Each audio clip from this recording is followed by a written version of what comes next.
Hello, beautiful. You must be Harvey Squeeze. And you are beautiful. Oh, you look nervous. Is it the scars? You want to know about that? Come here. Hey, look at me. So I had a wife. She was beautiful like you. Who tells me I worry too much? Who tells me I had to smile more? No gambles and getting deep with the sharks. One day, they carve your face. And we have no money for surgeries. She can't take it. I just want to see you smile again. I just want you to know that I don't care about the scars.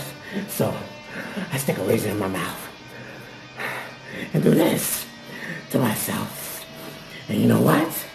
She can't stand the sight of me. She leaves.